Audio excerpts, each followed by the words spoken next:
Your house is worth whatever it's worth, right? Whoever sells it. Wrong. I'm Charlie.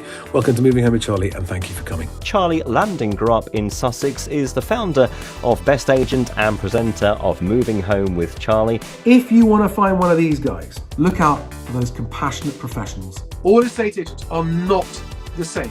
So Charlie, what would be your advice for people interested in buying new builds right now? Don't overpay. Do buy, but don't overpay. That's why I say disregard the guff.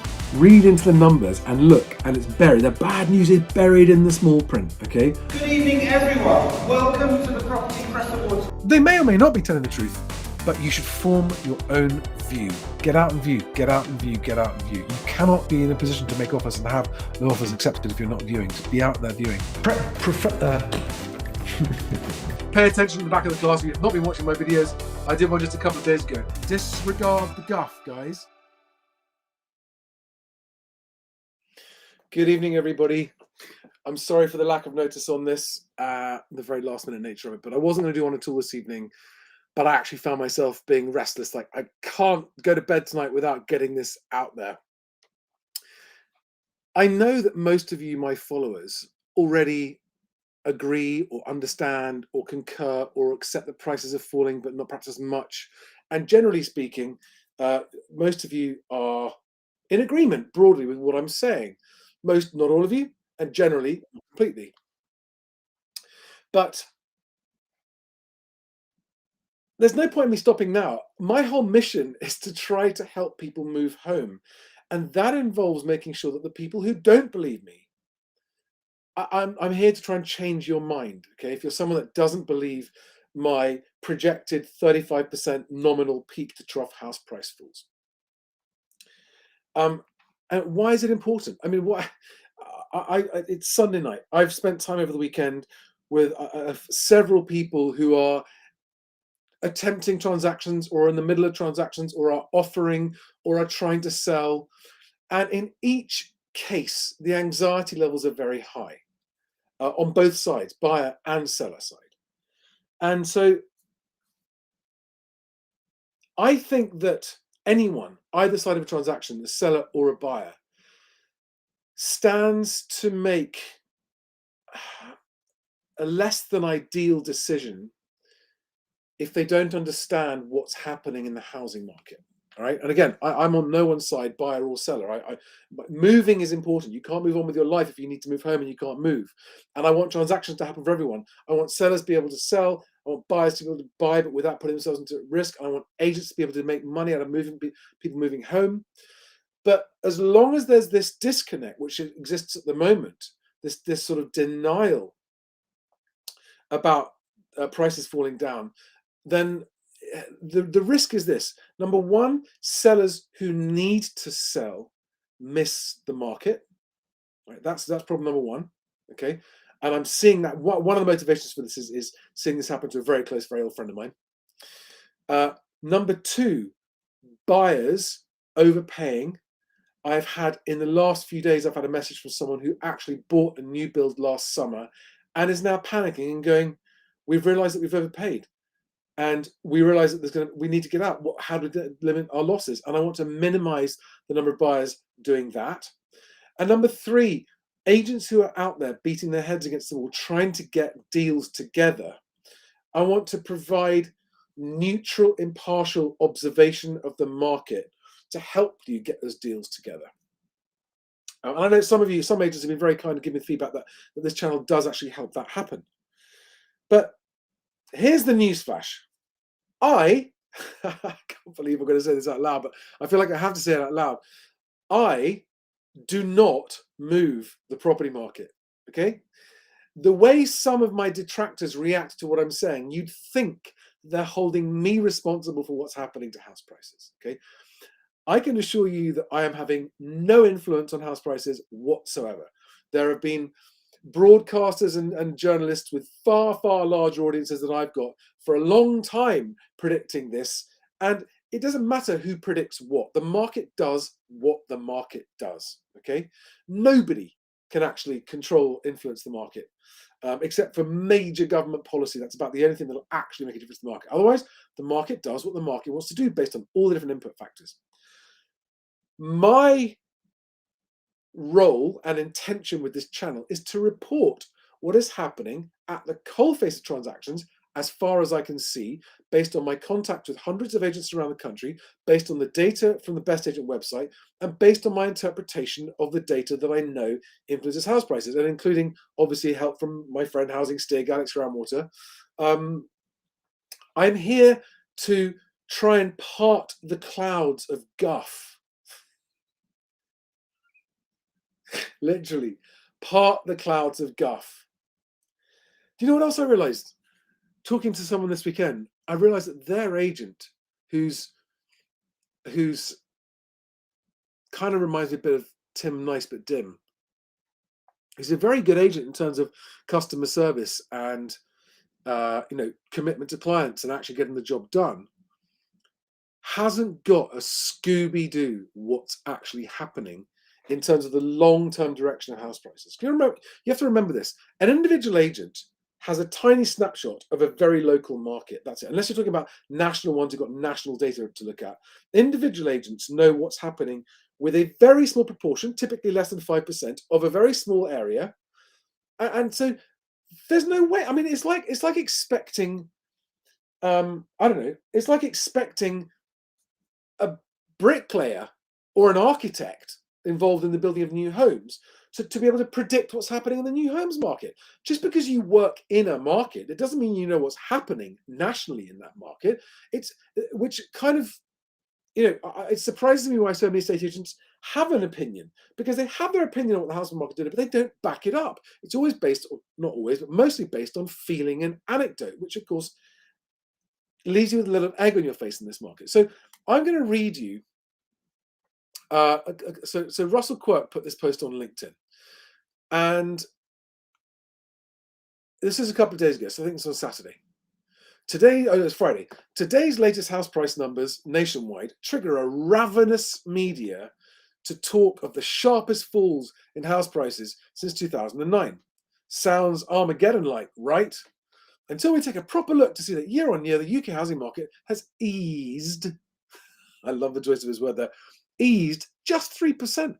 Wow, a gob-stopping 3%. If you had 100 quid in your pocket and three £1 coins dropped on the floor, you wouldn't think twice about picking them up if you're in a hurry. Okay, so 3% during a time of huge political economic uncertainty, and whilst there's a war in Europe and a cost of living crisis. So here's the whole point of this post here. So he's like, no, a fall such as this is remarkable in its resilience and positivity. A fall such as this is remarkable in its positivity. All things considered, it's a blip and not a very big one. Now, if that was the bottom of house price falls, then perhaps Russell would have a point. Yeah, okay, if house prices have fallen 3%, that's no big story. But that's just year on year where we are right now in March. What people who are moving need to know is what's going to happen. What's the general trend? What's the general direction? And if you listen to what people like Russell are saying, you think, oh, it's just a blip. They're going to go back up. And lots of the commenters underneath that LinkedIn post are agents going, yeah, woohoo, well done, Russell, yeah. But then Russell comes out, I'm going to skip over that part. So an agent who I love very much and respect massively, Murray Lee, who's a great agent, is just a correction. Now, I disagree with Russell in that. With Murray in that. He's been an agent for 50 years. And there's a long, you are correct. Enough said from another agent who's a great agent, but again, he's agreeing with Russell on house prices. And what I do not understand is why there is this resistance amongst agents. Why do they care? I don't know why agents aren't just saying, listen, our job is not to predict house prices. Our job is to help people move. We don't care what happens to house prices. We'll help people move. Whatever house prices are doing, we'll help you move.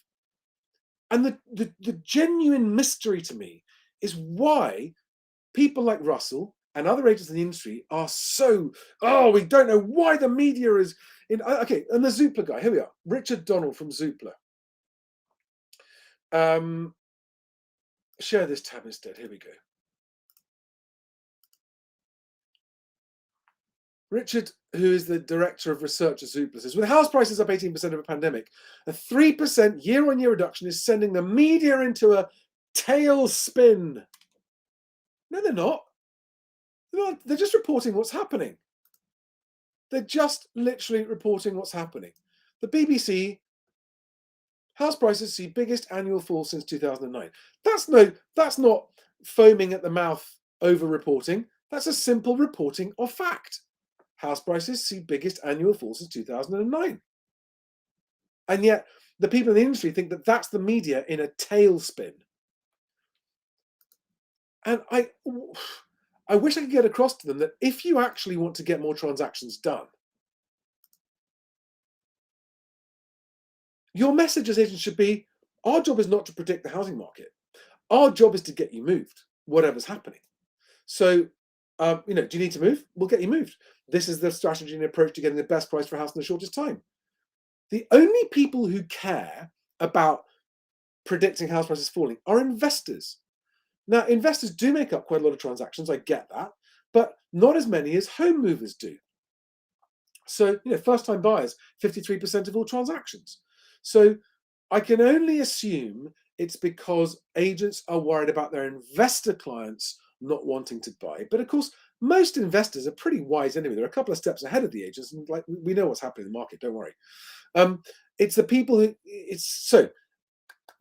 my worry is that people who aren't looking beyond headlines of both sides and who aren't doing their in-depth research to move are walking into this situation without doing all their research. And I know that there are sellers who, despite my own personal direct advice, are now chasing the market down, having warned them exactly that's what would happen. And I know that there are buyers who are still overpaying because they think that house prices are going to fall 10% or 12%. And what's happening, okay, let's put it into context. Nationwide is only a small proportion, a sample of 10, 12%, I think it is, of mortgage funded transactions. So they do not represent the entire market. It is an indicator. It's one of the better indicators that there is, but it's not a good one. The only good thing about it is it has less lag than the land registry has. Now, 3% year on year, what we actually miss in that is the fact that it's 6% down from the peak of August. So year on year is this random arbitrary period, but actually house prices have already fallen 6%. And if you factor in the roughly 2 to 3 month time lag on that, you're talking about that was in December, January, prices had already fallen 6% from their peak. It shows price falls, the trend is accelerating downwards. And in my mind, it's working, although marginally slower than I had expected, it is panning out as I thought. And we're going to see steeper house price falls because, again, this is not reflecting the full effect of the mini budget and rising interest rates yet. So I'm just going to go through a few things here. Okay, so here's another, someone who I respect very, very highly, right? Who is absolutely convinced that there is not going to be a major house price fall, right? This is Anthony Codling on Twin Dig. And he put a story out just a couple of days ago on Friday where the headline was, mortgage approvals leap in February. Okay, well, that sounds amazing. Leap makes you think, leap is kind of the opposite word of crash, isn't it? I think that's a sort of similarly extreme word as crash. But when you look at the actual graph, hang on a second, have I got that on screen? I have. When I look at the actual graph of exactly what he was referring to, that little tiny uptick down there, where it says February 2023, is what he's referring to as a leap. All right. And again, this is someone whose opinion is taken seriously and whose stories are always, well, yes, house prices have fallen 7 months in a row, but not very much. And we still don't think they're going to go down very far. They are going to go down a bit further, but not very far. We don't see this as a crash, etc., etc. And it just makes my head go boom, because if you look at the fundamentals, ignore all the media, and you look at interest rates with the lag factored in, and you look at wage growth, and you look at mortgage approvals, yes, mortgage approvals have increased from their January low, which was the lowest since 2008, excluding lockdown. They are still lower than any time since 2010. Leap. It's honestly, I mean, it doesn't bother me personally, but I was also one more thing I wanted to see is that the chap from Zoopla, Richard Donnell, saying here in another tweet that he sees UK prices drifting sideways for a decade, lower in real terms. That was a surprise, because remember, they're always the most optimistic guys. So that's now the most optimistic view. UK prices drifting sideways for a decade. I'll come on to that later. So guys,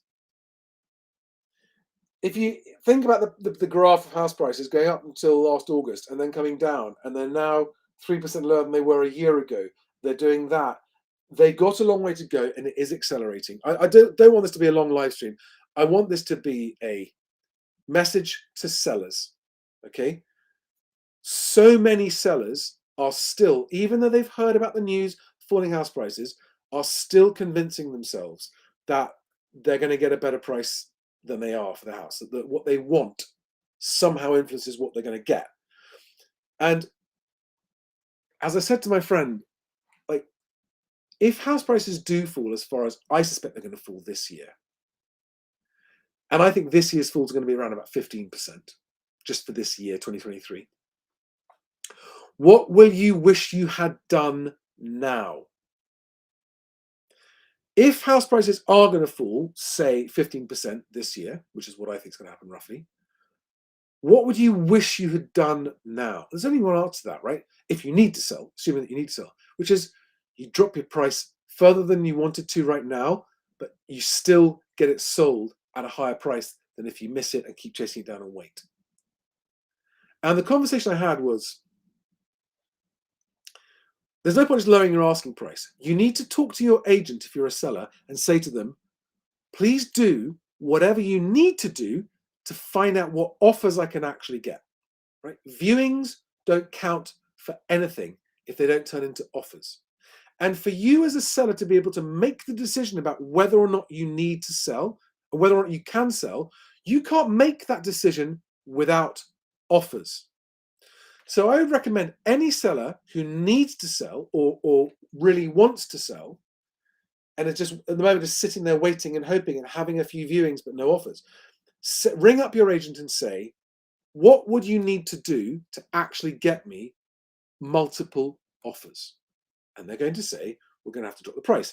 You're then going to make a decision as a seller where you're saying, okay, do we drop the price publicly or privately? And you might not want to drop it publicly, and I get the reason for that. But what you should say to your agent is, if they're a good agent, you should say to them, could you please ring around any of your buyers who you think would be interested in this property if the price is right, and find out what their offers are. In other words, get me viewings and get me offers, but without advertising the price drop. A good agent will have buyers registered and be able to say, no problem, leave it with me, we'll make some phone calls, see what we get. But without actual offers, you haven't got a decision to make. The market is falling. It's only going to fall faster in the next 3 to 6 to 9 months, right? So if you're sitting there going, waiting for viewings, literally, it's that Wile E. Coyote is what's happening every single day that you don't say to your agent, get me offers. I don't care what they are. I just want to find out what offers you can get me. And if you're not confident in your agent, move to a different agent. And if you're buyers, I mean, I've had some of you who've actually been contacting me individually about your situation. I had a live one-to-one video call with buyers today in London, which was really cool, actually, helping them with their decision. And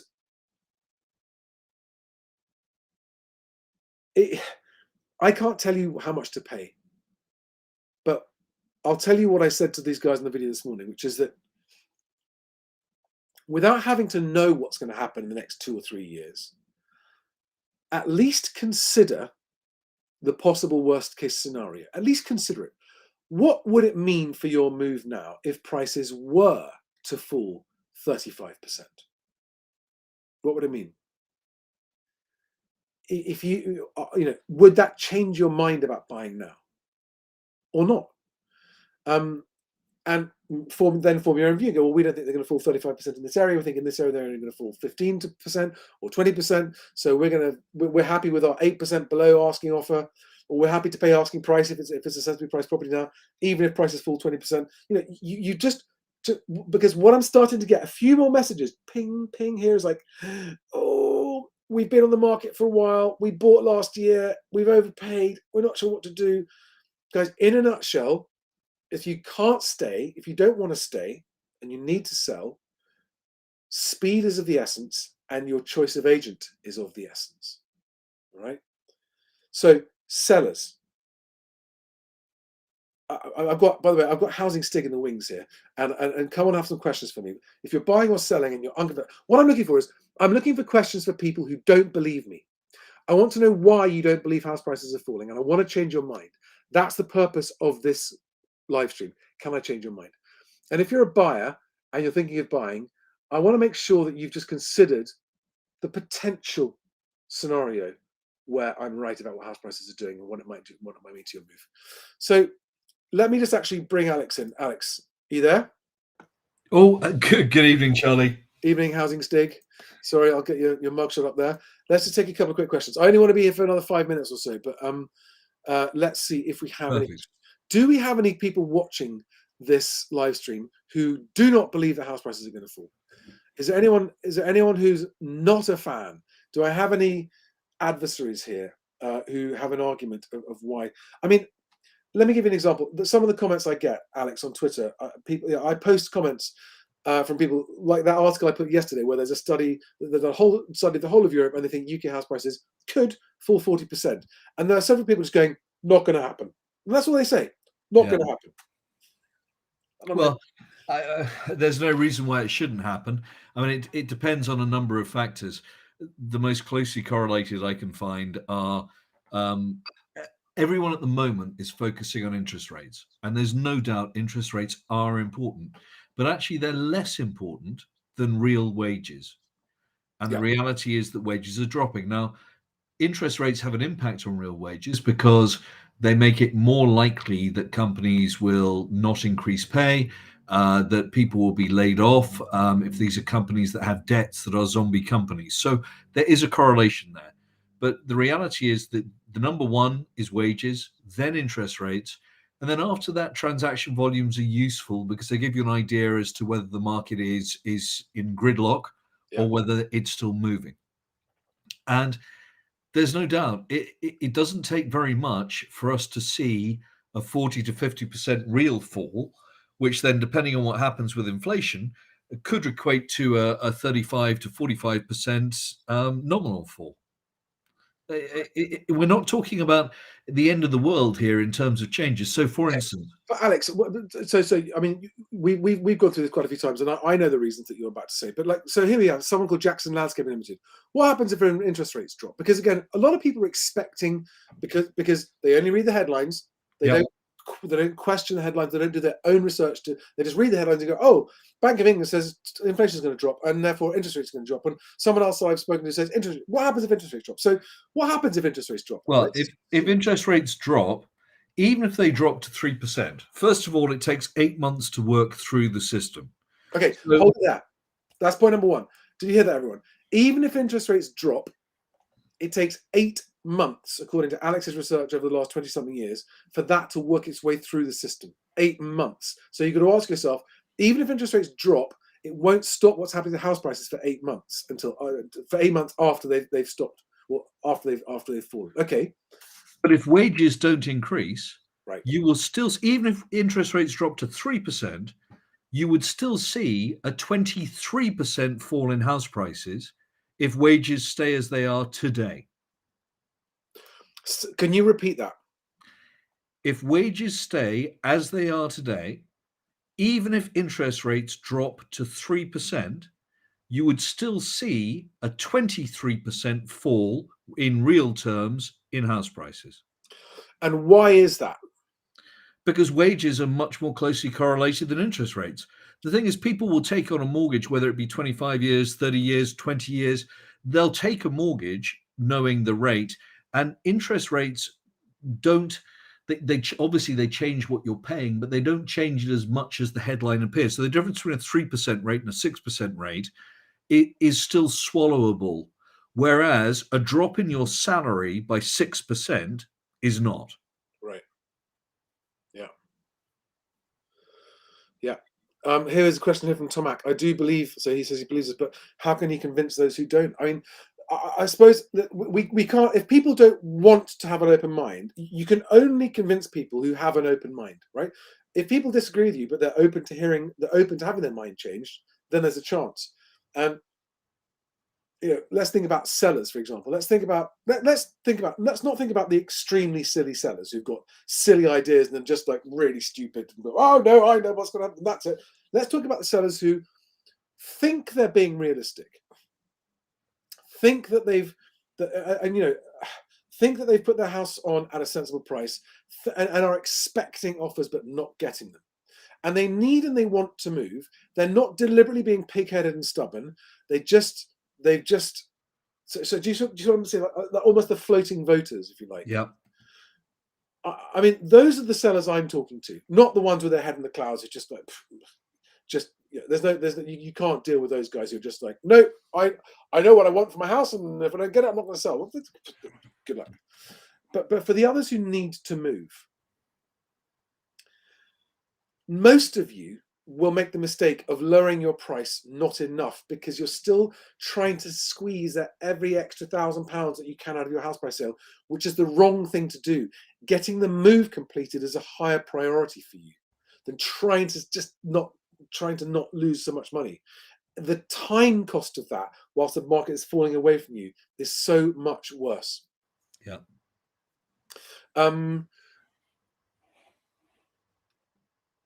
Mark Fletcher asks, are we seeing another 1989 housing crash?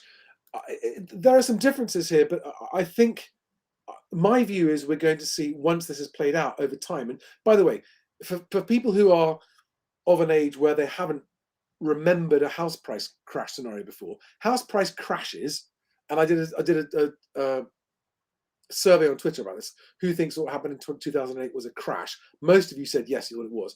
Crashes are not an overnight fall, and I think there are first-time buyers out there waiting for prices to collapse overnight.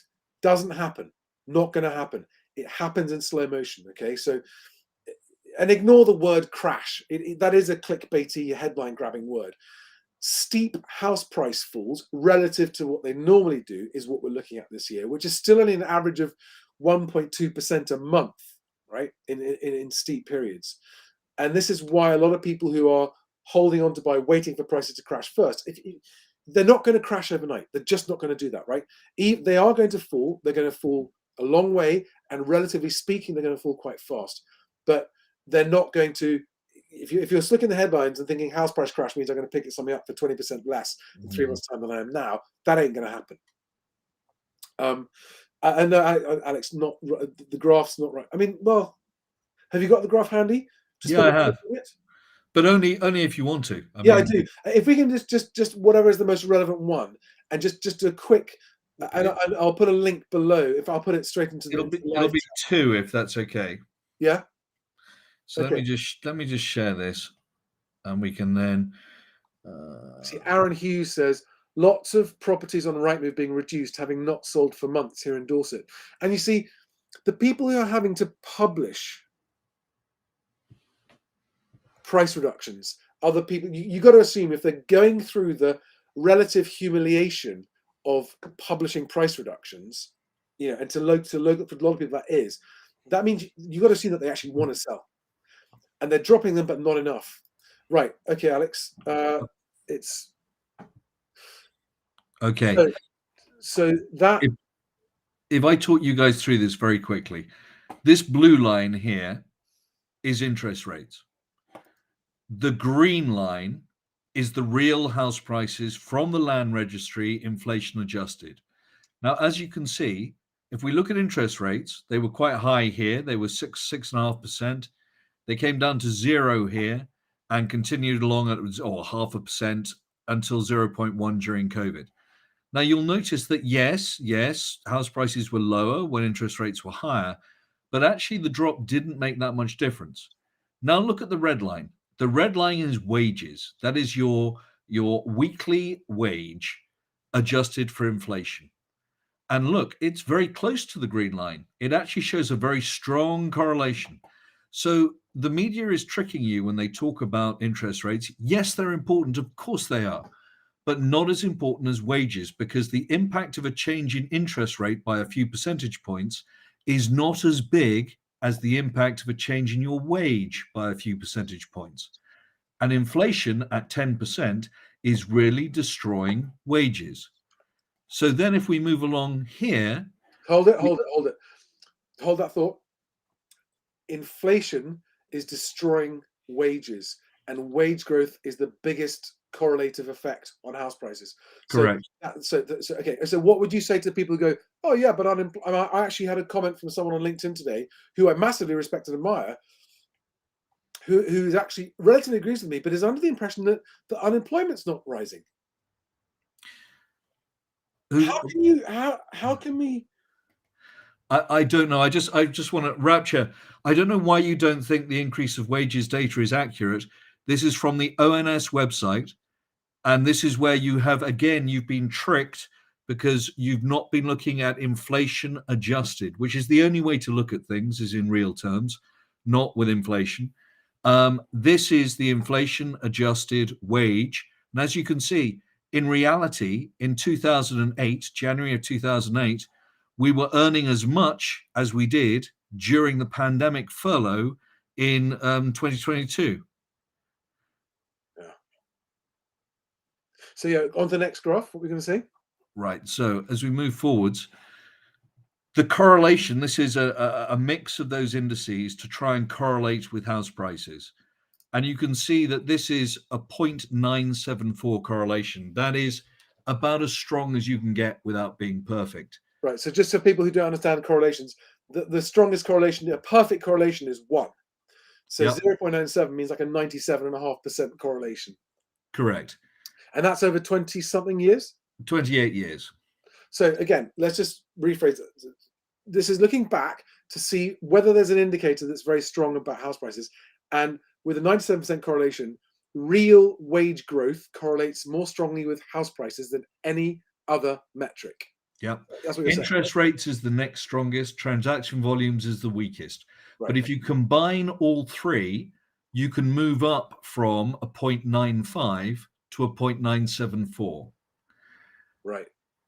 And that is the model that I've used, that when we then put in what the percentage interest rate will be, what wages will be, and what transaction volumes will be, you end up seeing that it's very easy to drop to 30, 40, even 50% in real terms next year, which, depending on inflation, has the same impact for nominal. If you look at what Raptor Watch is saying down there from an earlier comment, I think he's probably saying to you that actually the wage growth looks like it's too optimistic, because he feels like no, that's real. But you're quite right that when you were in 2008, you were earning as much as you were in 2020 in real terms, in what you could buy with that money. Yeah. I think,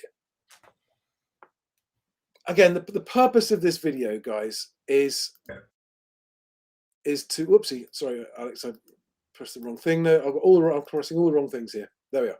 The purpose of this video is to say, and thank you, Alex, for those graphs again, because none of that is out of the newspapers. All that data Alex has showed you is ONS and land registry data. So you can look back and go, oh, hang on, let's see how much credibility there is behind the theory that wage growth or shrinkage correlates to house prices. Now, it's frustrating, isn't it, Charlie?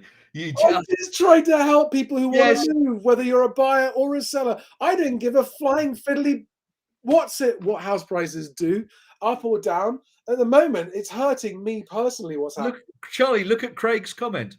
Unemployment is not low. We have 1.2 million people who are now sick. They are fudging the unemployment figures, and we're about to see zombie companies go bust. I know.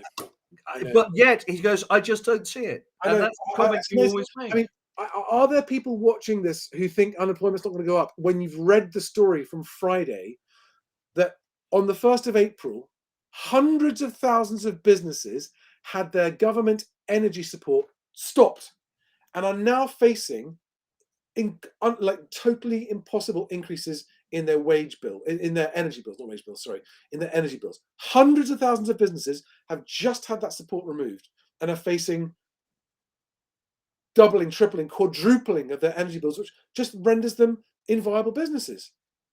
Hundreds of thousands of businesses employing millions of people have just had that support removed, and you don't think that's going to affect employment? Yeah.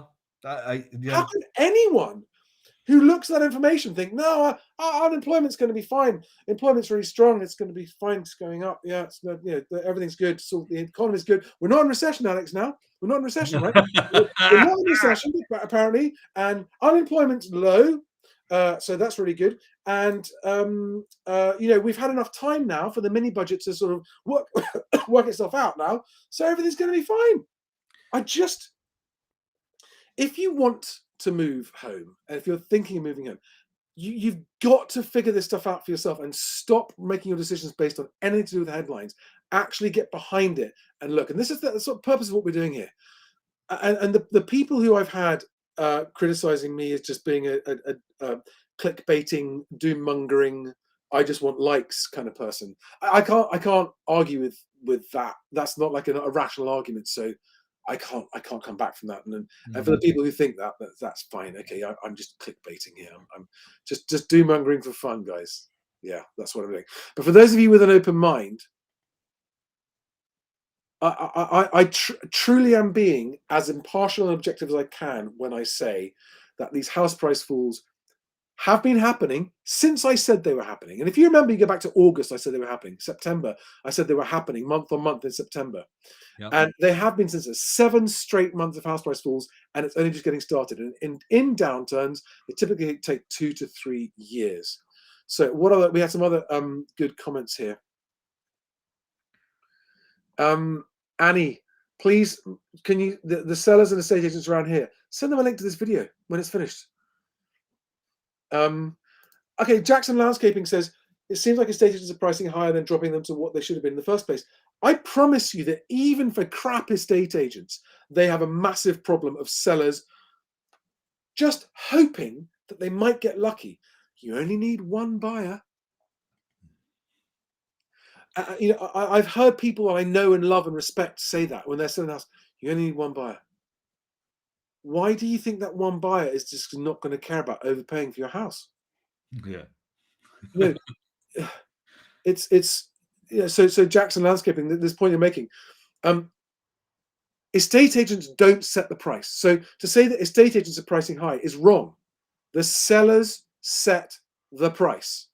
The sellers set the price. And if I could get you in a room full of agents, they'd say to you, they are tearing their hair out at sellers insisting on too high a price, just flying a kite and hoping that they get lucky, right? It is not the agents doing it. It is delusional sellers. And when I say delusional, I don't mean that as an insult. I mean it in its literal meaning.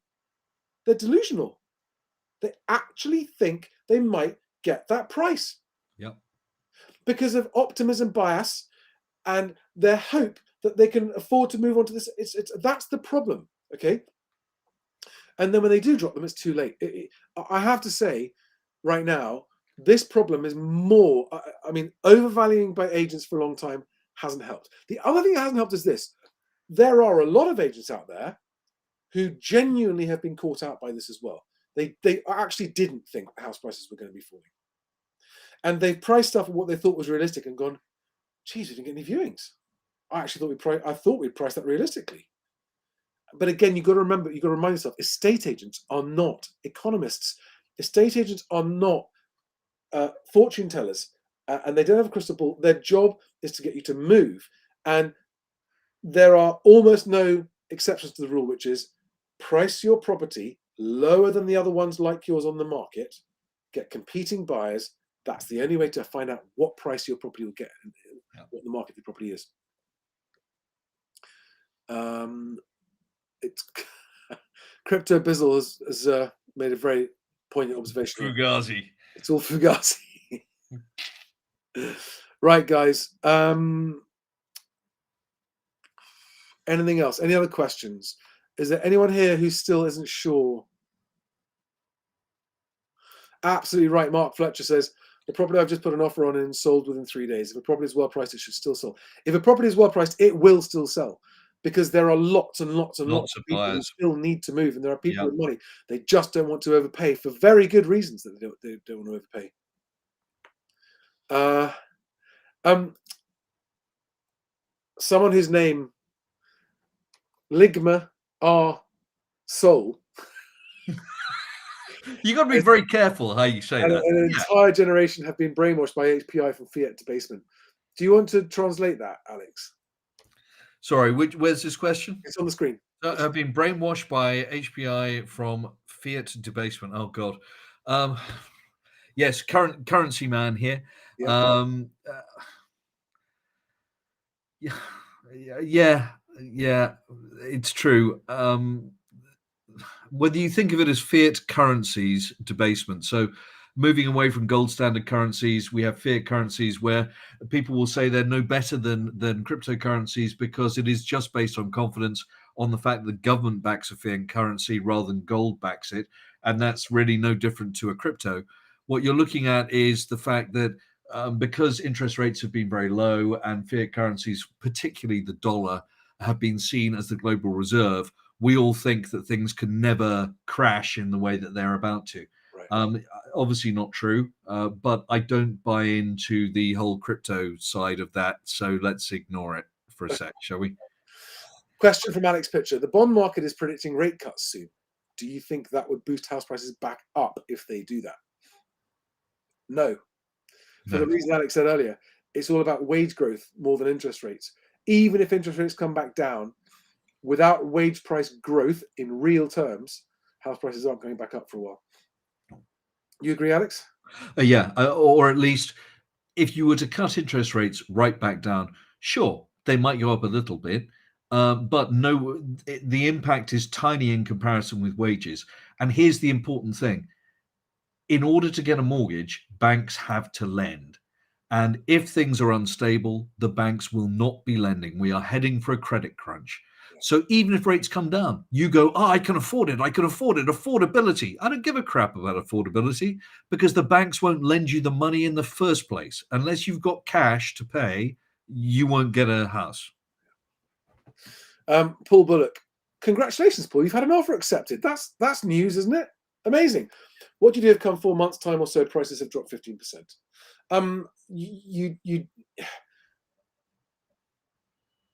You shouldn't. That's not the way you should base it, right? Your transaction price you're agreeing now should be the price you want to exchange at and the price you're happy to pay. It sounds like you're already anticipating gazundering them.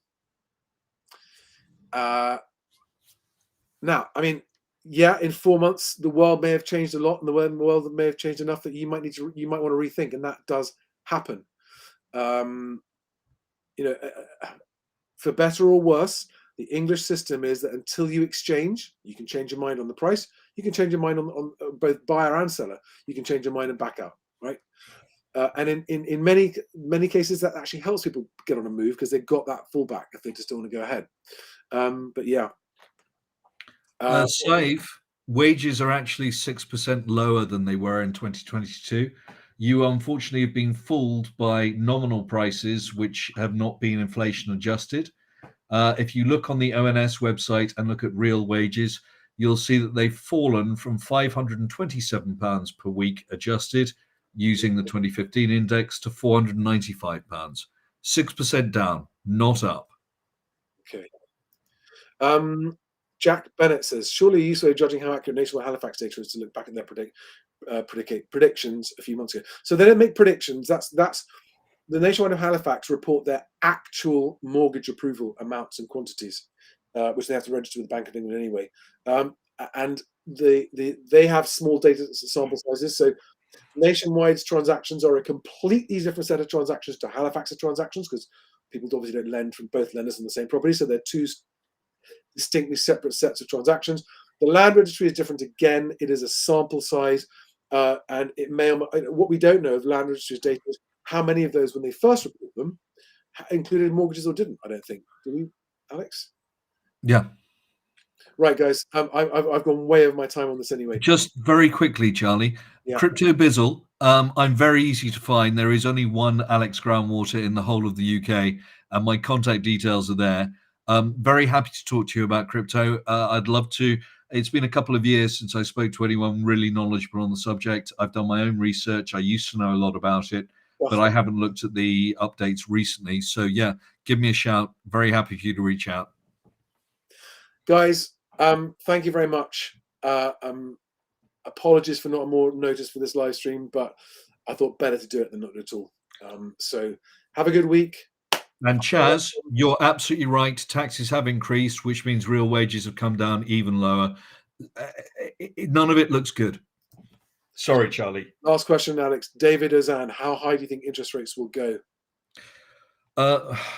Given that everyone is being particularly hawkish at the moment, I thought that they would pause because of the banking issues, but both the Fed and the Bank of England have said, "Nah, sod you." They could be lying; it could be a bluff. But if they're not pausing, then it'll go to 5, and if things continue as they are at the moment, it could even go to 6, which was my original projection from September of last year. On that happy note, Monkey Tennis says this crash will be the mother of all crashes, a toxic combination of the early 90s and the GFC. Monkey Tennis, could you just remind me, are you or were you an agent? I can't remember. I've just got a nagging thing that you told me that you were actually an estate agent at some point. Are or were. Maybe I got that wrong. Could you just let me know? Guys, yeah, Neil Charlton. If it goes to 6, everyone wins. Correct. Okay, then there's one more question. Sorry, I keep on saying one more, don't I?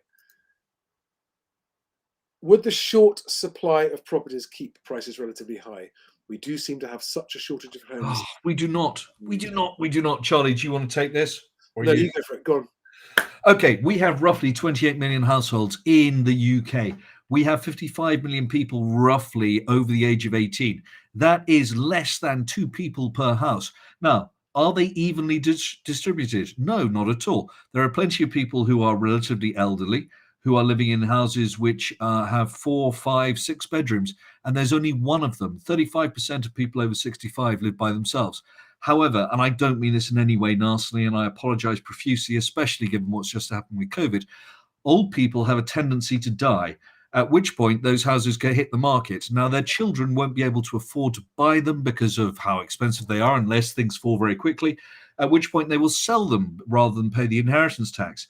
And therefore, we will find more large properties on the market, which the people who have families can move into, which will free up the 2-bedroom and 1-bedroom properties.